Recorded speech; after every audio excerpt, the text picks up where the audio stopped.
I'd wonder if this is stupid to make a stripped down studio session when I'm sick.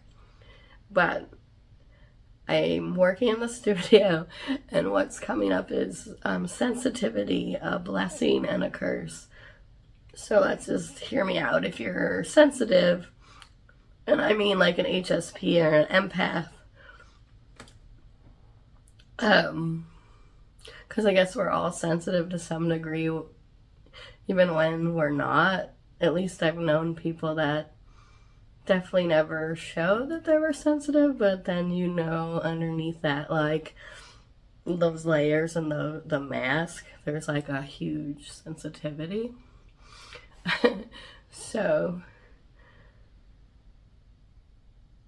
what I'm trying to say is that it's not like one is more special, but there are people I think that are more like pulling in lots of energy all the time, and sometimes I have to like figure out the boundaries, right? I don't, if you're an HSP or an empath or whatever, and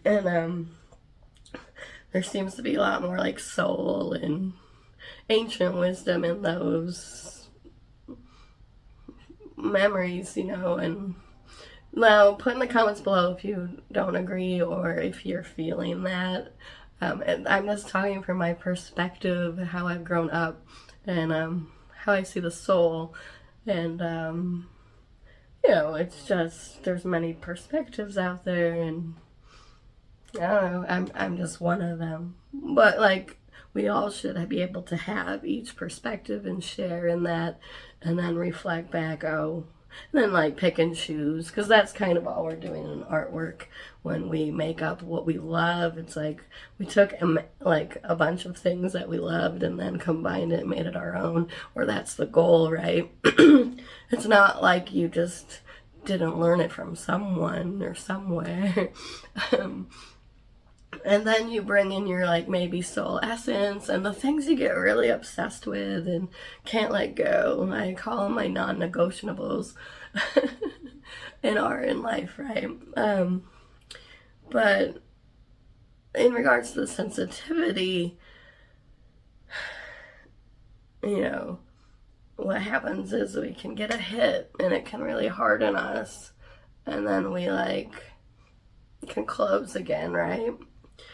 And if we've lived with lots of trauma, it's going to be harder and harder to open, right? And you could argue that we're all traumatized because we live on planet Earth. Whether or not we experienced it directly, it's still indirect. So, and especially now in these times, it's like you really have to guard your energy, not just with like interfacing with people, but all the information coming at us, including mine, right? So maybe you don't want to listen or tune in. It's fine, right? But it's realizing what is interesting and what is not. And that's kind of all we're doing in a painting over time.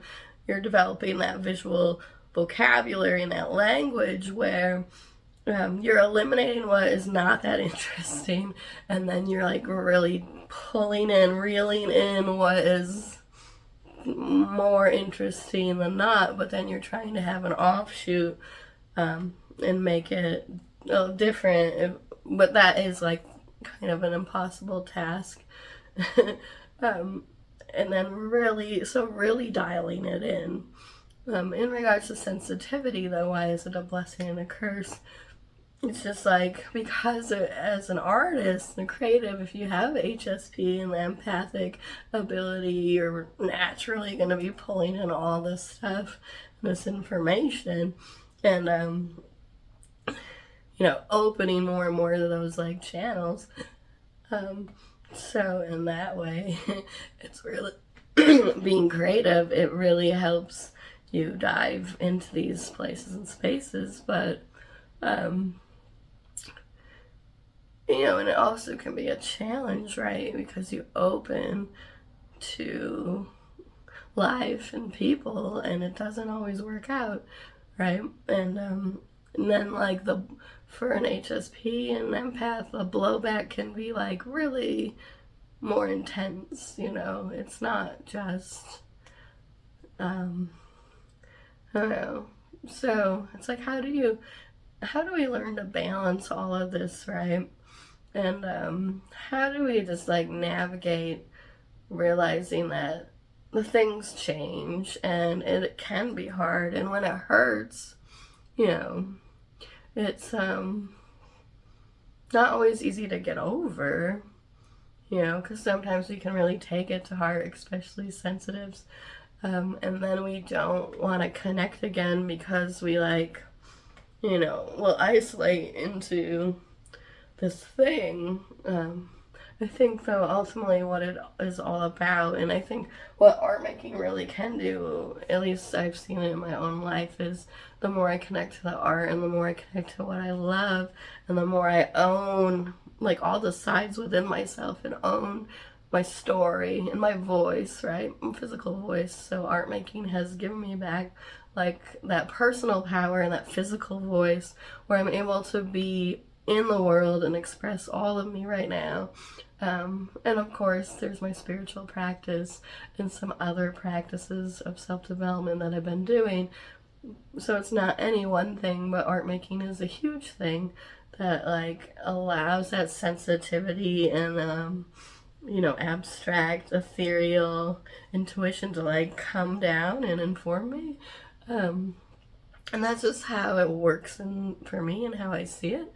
But so there's many ways, right? But I'm interested in speaking into like these harder places because I could just really shut down in the past because of being sensitive and really taking everything else on. So like if you're sensitive, it's like learning to like find the boundaries for yourself and realizing it's not you, and like giving that stuff back to the other people because we're all in this together. So it takes two to tango, but it can be hurtful, right? And I think nobody's really immune to that. Like we probably all at some time hurt someone, and we probably all at times been hurt, like when you really think about it. But we always like to pretend that we could have never been that so-and-so person until you find yourself in a situation where you realize you were. And what I'm saying is when we like loosen that understanding, like the blame and the shame and the judgment and the guilt, they start to really fall away more because we work with the other energies of compassion and forgiveness and love in the healing process, in order to like remember that no one is immune, and we've all had our fair share of something, and it's so easy to blame because because it hurts. But what happens if we like kind of peel that open more and like enter into the wound? Like Rumi says, the wound is the place where the light enters you, right? So it's like there can be something that comes out of that.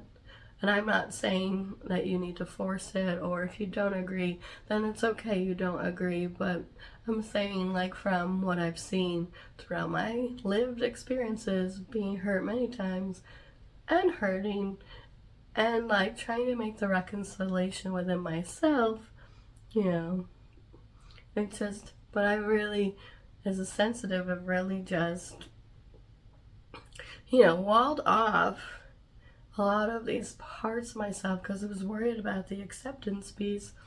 And and then that kind of story, when I came to art making with that story, it really kind of played into like, I took that story and put it onto the artworks in the sense of we have to learn how to separate out these things, I think, in order to like move forward and kind of just be more open.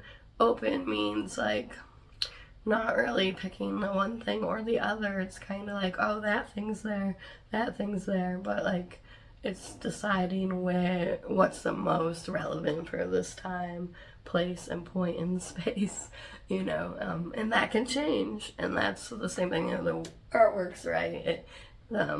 Following that sensitivity and that thread, it can really change and open us when we like move past some of those like blocks and barriers that we maybe have put onto the stuff, or we send that stuff back to whoever gave it to us. Like it wasn't really, I was involved, but it wasn't really mine. So it's like that separation. And then it's weird, like this is kind of deep and abstract, but it always will be over here. So because it's just how I function, and I've been criticized for that and not accepted for that in my life too. But like I'm at this point and juncture that I'd rather just be criticized and live my life. And that's why I want to make this channel for you guys if you're feeling like that outcast or that left out person, or that you can't make art because of whatever reason, or you don't feel like it's possible. Like I know it's possible, and these stories and the things I like to talk about are hard, because it's not easy, any of this stuff, right? It's like, sometimes we look at a picture and it looks like, oh, easy. It's definitely like a challenge to like unpack and unravel all of these things. And when I know for me, when I came to my art making, that I was just so locked up with all those stories that I dragged into the art making. So like it really was like a lot of emotional and like personal things that I like had to move through in order to sort out. So I didn't like put it all into the artworks or take it on, right?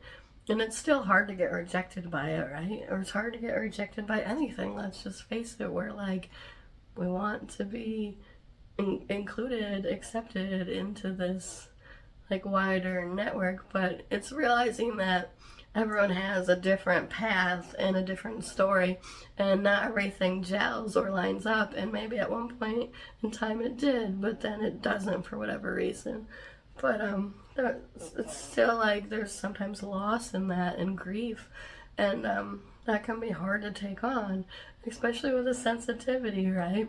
I think we take it on way much, like, I don't know, but I think my teachers, my spiritual teachers have really taught me that life goes on, and you can't like wallow in it. But I definitely have been the person that wallowed in it forever.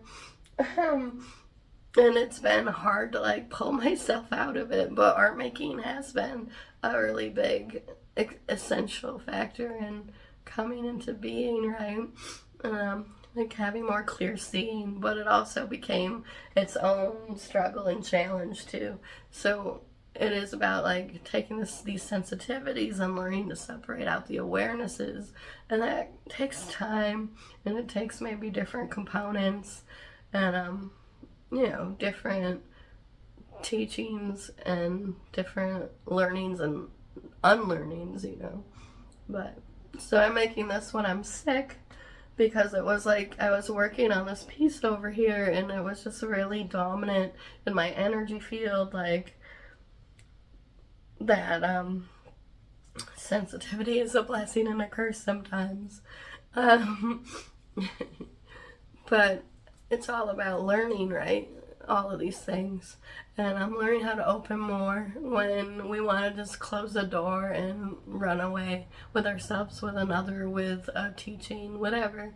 And sometimes you need to do that, right? I'm not saying that one is like right or wrong. It's just like learning for you as the individual person, like what do you want to show up to, and we all have that right, the choice, our voice, our creative expressions, and to keep moving forward. So anyway, I'll stop talking and just wish you well, and if you relate to any of this, let me know in the comments below. I'm starting to come out more with, the important things I need to speak into from the life I've lived and how it intersects and connects with art making, especially the energetic and the shamanic and the, I guess, the fringe topics maybe. Anyway, I'm just trusting myself. It's not always easy to do that, right, either, because of the acceptance piece. But, I think that's just what I want to be able to give to you, is to just start trusting that, like, you belong just as much as the next person. You and your work and your voice and all of your expressions.